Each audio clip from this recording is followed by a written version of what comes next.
وہ ہماری آواز کیوں نہیں سن رہی ہے؟ تمہارے بھائی برباد ہو رہے ہیں، رول رہے ہیں، تو آپ ہماری پکار پہ مدد کریں ہماری۔ اچھا، آپ نے ووٹ کس کو دیا تھا جی؟ میں مسلم لیگی ہوں، خاندانی مسلم لیگی ہوں، مسلم لیگی ورکر ہوں میں۔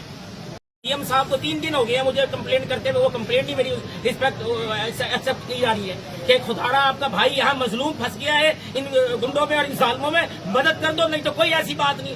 اس خدا کی زمین ہے، ہمیں اس کی مرضی ہے جو ہماری قسمت میں لکھا ہوگا کہ آپ مدد کریں ہمیں۔ پیرا سے ہم نے بھیک مانگی، ہم نے اے سی صاحب سے، ڈی سی صاحب سے بھیک مانگی ہے کہ 10 دن کے لیے ان بچوں کی مزدوری روزی کے لیے آپ ٹائم دے دیں، ہم کوئی دہشت گرد نہیں، پھر آپ کے شانہ بشانہ ہوں گے اس ملک کے لیے، اس قوم کے لیے ہم شانہ بشانہ ہوں گے اپنی حکومت کے ساتھ، اپنی مریم نواز کے ساتھ، اپنی سی ایم کے ساتھ۔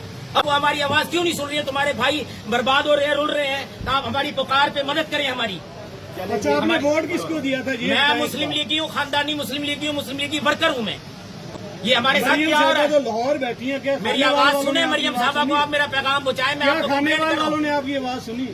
ہماری آواز ہمارے شانہ بشانہ ہماری ٹرین چیمبر کھڑی ہے، یہ گئی تھی اور انہوں نے یہ بات کری ہے۔ ٹرین چیمبر کو تو آپ نے ووٹ نہیں ڈالا، آپ نے تو نون لیگ کو ووٹ ڈالا۔ دیکھیں ہم نے نون لیگ کو، ہم نے محمد خان صاحب کو، ہم نے انہوں نے جب ہمارے صدر صاحب نے میٹنگ کروائی تو محمد خان صاحب کو درخواست دی تھی کہ ہمارے 2 ایشو ہیں، ایک تو پیرا کے ساتھ وہ ہمارے ساتھ نرمی کریں جو ہمارے معاملات قانون کے اندر رہتے ہیں، اور دوسرا ستھرا پنجاب کی جو یہ ہمارے پہ بہت بڑی تلوار آ گئی ہے، ہم دینے کو تیار ہیں، ہم سپورٹ کرنے کو تیار ہیں اپنی حکومت، اس کا جو بلنگ ہے وہ کم کریں، ہم بالکل دیں گے، کھل کے دیں گے، اس منصوبہ بہت اچھا ہے۔ صاحب اس کے بعد جو ہے نا تو فری ہوتے نا